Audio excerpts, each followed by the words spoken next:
నమస్కారం, welcome to Suman TV. నేను Gitanjali. September 7వ తారీఖున చంద్రగ్రహణం ఏర్పడబోతోంది. ఈ గ్రహణ ప్రభావం ద్వాదశ రాశుల వారిపైన ఎలా పడుతుంది, మరీ ముఖ్యంగా బాగా కలిసి వచ్చేటువంటి రాశులు ఎవరెవరు, వారు ఎలాంటివి, ఇంకా మంచి కోసం ఎలాంటి పరిహారాలు చేసుకోవాలి తెలుసుకుందాం. వివరించేందుకు ప్రస్తుతం మనతో పాటు ఉన్నారు శ్రీచక్రపీఠం వ్యవస్థాపకులు, ప్రముఖ జ్యోతిష్యులు బ్రహ్మశ్రీ ప్రదీప్ జోషి గురువు గారు. వారితో మాట్లాడదాం. గురుగారు నమస్కారం అండి.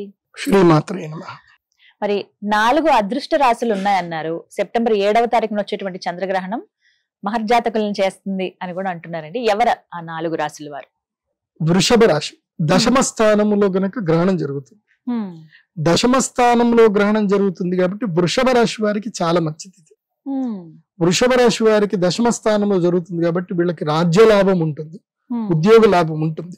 ముఖ్యంగా రాజకీయ నాయకులు, ఎందుకోసమంటే సెప్టెంబర్ 7 తర్వాత ఈసారి నాకు తెలిసి దసరా దీపావళి మూమెంట్ అంతా కూడా ఎలక్షన్సే ఉంటాయి. ఈసారి మోస్ట్లీ లోకల్ ఎలక్షన్స్ వస్తాయి. ఇప్పుడు sarpanch elections, municipal elections, ZPTC elections వచ్చే అవకాశం ఉంది.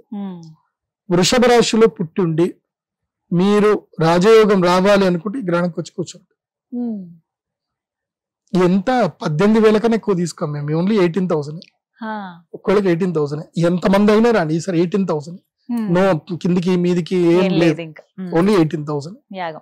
సో 18,000 పెట్టి కూర్చోండి, యాగం చేసుకోండి. ఏమో మీ అదృష్టం మంచిగా ఉంది, ఆ గ్రహణం అమ్మ అనుగ్రహం కలిగితే రాజయోగం వచ్చేస్తుంది. రాజ్యస్థానములో గ్రహణం జరుగుతుంది.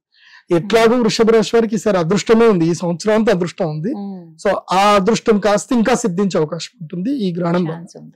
సో మేష, వృషభ, కన్య. మరి ఈ 4 ఖచ్చితంగా హోమం చేయించుకోవాలా? వీళ్ళకి శుభాలు కలగాలనంటే గనక ఇంకా ఖచ్చితంగా అయితే నేను చెప్పను. ఎందుకోసం అంటే అందరికి ఖచ్చితంగా చెప్తా, అసలు ఖచ్చితమైన వాళ్ళకి వాల్యూ ఎందుకుంటా. అంతే కదా. ఖచ్చితంగా చేసుకునే రాశులు 8. వీళ్ళు ఇష్టం ఉంటే చేసుకోవచ్చు, లేకపోతే లేదు, వాళ్ళ ఇష్టం. ఎందుకోసం అంటే మళ్ళీ సూర్యగ్రహణం వస్తుంది, అప్పుడు వీళ్ళకి ఆపర్చునిటీ వస్తుందేమో తెలియదు. ఇప్పుడు వీళ్ళకి ఆపర్చునిటీ అయితే కాదు. ఈ 4 రాష్ట్రలకి ఇష్టం ఉంటే చేసుకోండి, లేకపోతే లేదు, నాట్ మ్యాండేటరీ. ఇక జనరల్ గా అడిగేమంటే గర్భిణీలు ఎలాంటి జాగ్రత్తలు తీసుకోవాలని అడుగుతారండి, ప్రత్యేకించి గ్రహణం. ఈసారి అయితే మనకి గ్రహణం కనిపిస్తుంది కాబట్టి గర్భిణీ స్త్రీలు ఎట్టి పరిస్థితుల్లో అప్రమత్తంగా ఉండాల్సిందే. వీళ్ళు ఏంటంటే కనుక ఎవరైనా సరే, అందరికీ ఫస్ట్ నియమాలు ఏంటంటే ఈ గ్రహణ సమయంలో పట్టు విడుపులు ఉంటాయి కాబట్టి సాయంత్రము సూర్యాస్తం అయ్యే లోపలనే అందరూ భోజనాలు కంప్లీట్ చేసేసుకోవాలి. పాత్రలు అన్ని కడిగేసి పక్కన పెట్టేసుకోవాలి. ఆవకాయల మీద, జాడీల మీద, ఏమన్నా ఆహార పదార్థాల మీద ఏమన్నా దర్బలు వేసుకునేది ఉంటే 6 గంటల లోపలనే వేసేసుకోవాలి. దేవాలయాలు కూడా మూసేది ఉంటే ఉదయమే 12 గంటల లోపలనే దేవాలయాలు మూసేయాలి. గ్రహణ వేదం ముందే ప్రారంభం అవుతుంది కాబట్టి సెప్టెంబర్ 7వ తారీఖు ఉదయం నుంచే దేవాలయాలు అయితే మూసేయాలి. నాకు తెలిసి తిరుమల తిరుపతి దేవస్థానం కూడా సెప్టెంబర్ 7వ తారీఖు ఉదయం పూజ చేసేసి 9 గంటలకే మూసేస్తారని నేను అనుకుంటున్నాను. ఉదయం 8-9 గంటల వరకు మూసేస్తారు. గ్రహణ వేద 12 గంటల ముందు నుంచే ప్రారంభం అవుతుంది కాబట్టి ఉదయం మూసేస్తారు. తర్వాత భోజనాలు, ఇప్పుడు గర్భిణీ స్త్రీలు ఒకవేళ భోజనం ఏమైనా చేద్దాం అనుకుంటే ఏం లేదండి, అరటి పండ్లు, దానిమ్మ పళ్ళు, అదే విధంగా కాశ్మీర ఫలం అంటే సేబులు, యాపిల్, సపోటాలు, నారింజ పళ్ళు, ఏవైనా సరే పళ్ళన్నీ కూడా తీసి మీ దగ్గర పెట్టుకోండి. పళ్ళు పెట్టుకోండి. భోజనాలు ఏమైనా చేసేది ఉంటే 6 గంటల ముందే భోజనాలు కంప్లీట్ చేసేసుకోవాలి. ఇక ఇంటికి మొత్తం ఆచ్ఛాదనం చేసుకోవాలి. ఇంట్లో ఇక్కడ వెలుగు రాకుండా చూసుకోవాలి.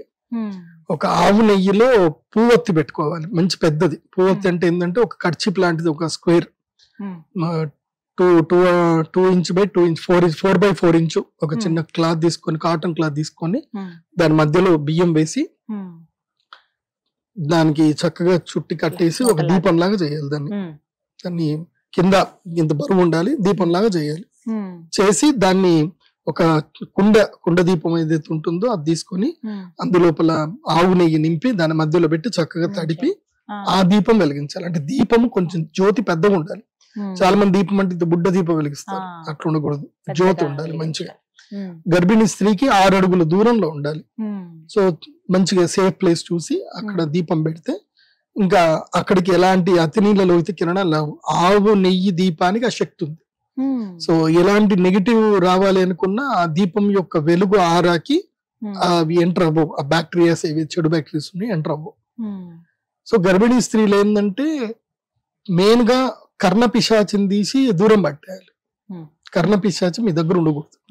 కర్ణ పిశాచి అండ్ వీక్షణ పిశాచి ఈ రెండు ఉండకూడదు అన్నమాట. ఫోన్ అండి వాటిని ఏమంటారు? కర్ణ పిశాచి అంటే ఫోను, వీక్షణ పిశాచి అంటే టీవీ. ఈ రెండింటికి దూరంగా ఉండాలి ఈ టైంలో. సో ఇంట్లో వైఫై గీఫైలు ఏమైనా ఉంటే ఆఫ్ చేసి పెట్టేసేయండి. వైఫైలు ఏవి రన్ చేయకూడదు. సో మొబైల్ నెట్వర్క్లకి దూరంగా ఉండాలి. సో హాయిగా పడుకోవాలి. చక్కగా ఇంట్లో భాగవత కథం గాని కథలు చెప్పుకోండి, మాట్లాడుకోండి, కృష్ణ కథలు చెప్పుకోండి, విష్ణువుకి సంబంధించిన కథలు చెప్పుకోండి. సో చక్కగా పడుకోవాలి.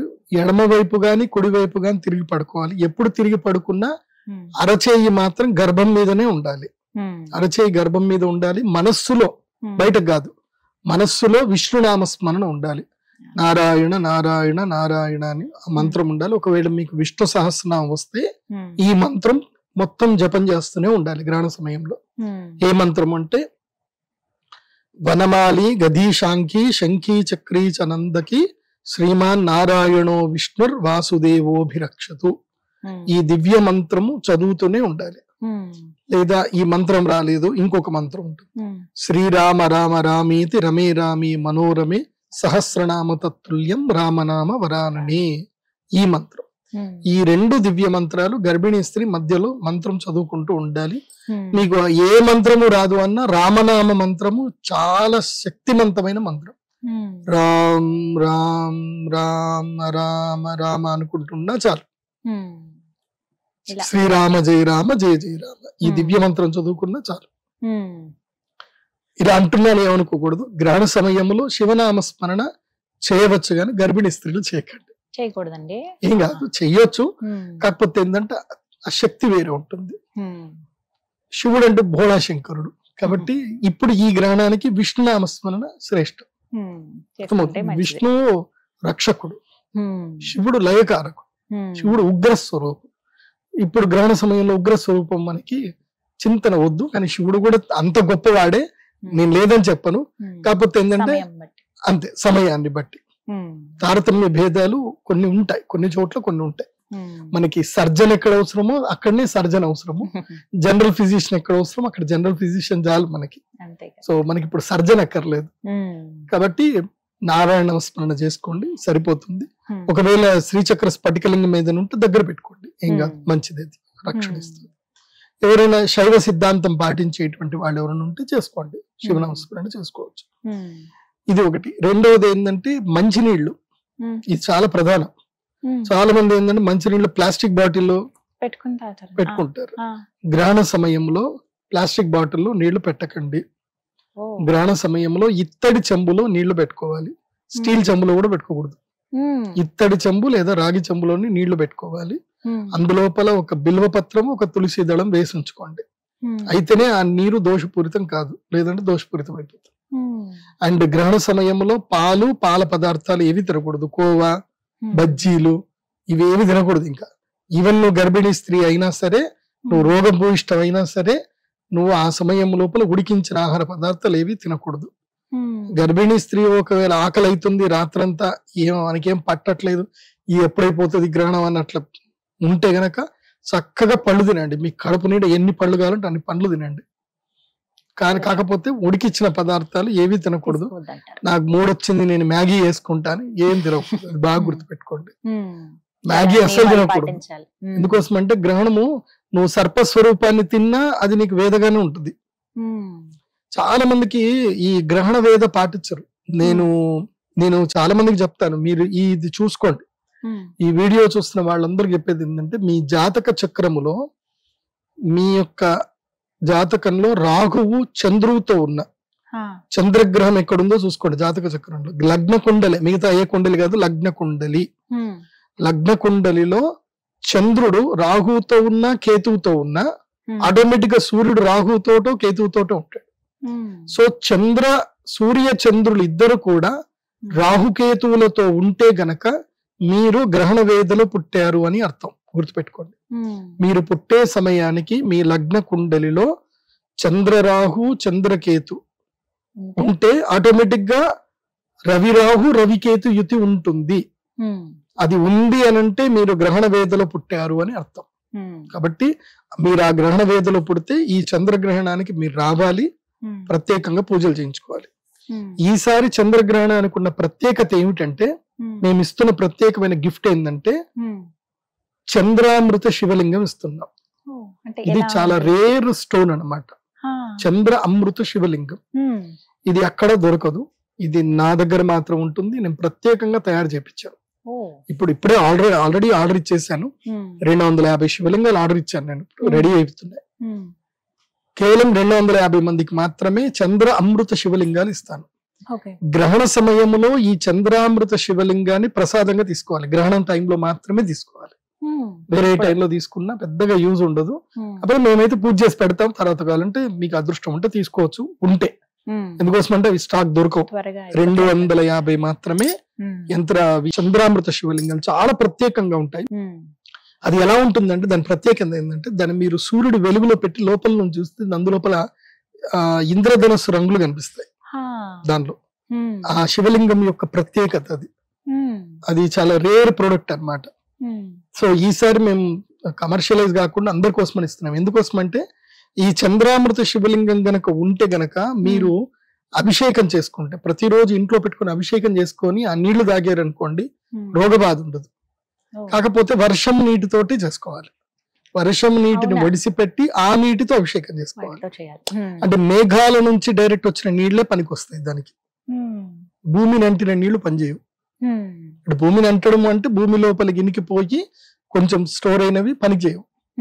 సో అదే మేఘాల నుంచి డైరెక్ట్ గా పడ్డప్పుడు మీరు ఒడిసిపెట్టారనుకోండి, ఆ నీటిని మీరు దాచుకొని ఆ నీటికి రోజు ఇప్పుడు మేఘాల నుంచి పడ్డ నీళ్లు చక్కగా మీరు ఇంట్లో స్టోరేజ్ చేసి పెట్టుకున్నారనుకోండి, మంచి నీళ్లు కదా అవి, అందులోపల చాలా అద్భుతమైన శక్తి వస్తుంది. కెమికల్స్ ఏవి కలవు, బాగుంటాయి.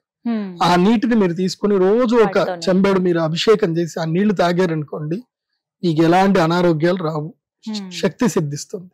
కాకపోతే దానికి కొంచెం ఎక్స్ట్రా పేమెంట్ ఉంటుంది. ఈసారి అందరికి 18,000 తీసుకుంటున్నాం. ఈసారి ఎక్కువగా ఎవరికి యంత్రాలు ఇవ్వట్లేదు. గ్రహణం సమయంలో ఎవరికి కూడా అరిష్ట నివారణ యంత్రాలు ఇవ్వట్లేదు. దానికి ఎక్కువ కాస్ట్ ఉంటుంది, చాలా మంది బేర్ చేసుకోలేకపోతున్నారు. కాబట్టి మెయిన్ గా 18,000, 25,000 రెండే ప్యాకేజ్లు ఉన్నాయి. సో చంద్రామృత శివలింగం కావాలంటే 25,000, లేదు ఓన్లీ రాహుకేతు లాకెట్ కావాలంటే 18,000 అంత ఇస్తే సరిపోతుంది. సో ఈ వీళ్ళందరూ కూడా గ్రహణ పూజలు ఎప్పుడు చేయించుకోవాలనుకున్నారు ఇప్పుడే బుక్ చేసుకోండి. ఎక్కువ మందికి అయితే మంచిది, ఎక్కువ మంది అవకాశం అంటే అందరికీ ఉంటుంది, కానీ లిమిటెడ్ గా పెట్టారు కాబట్టి. వెబ్సైట్ ఒకసారి చెప్పండి గురుగారు. pradeepjoshi.com నా పేరు మీదనే వెబ్సైట్ ఉంది. ఓకే, విన్నారు కదా, గురుగారి పేరు మీద వెబ్సైట్ ఉంది. ఒకసారి మీరు చెక్ చేయండి ఏమేమి ఉన్నాయి, ఏంటి రాబోతున్నటువంటి గ్రహణ రోజున ప్రత్యేకతలు ఏంటి, ఎలాంటి పూజలు చేసుకోవాలి ఎవరెవరు అనేది మీరు చెక్ చేసుకున్న తర్వాత వెంటనే రిజిస్ట్రేషన్స్ కూడా స్టార్ట్ అయ్యాయి కాబట్టి వెంటనే బుక్ చేసుకోండి. ధన్యవాదాలు గురుగారు, నమస్కారం. శ్రీమాత్రే.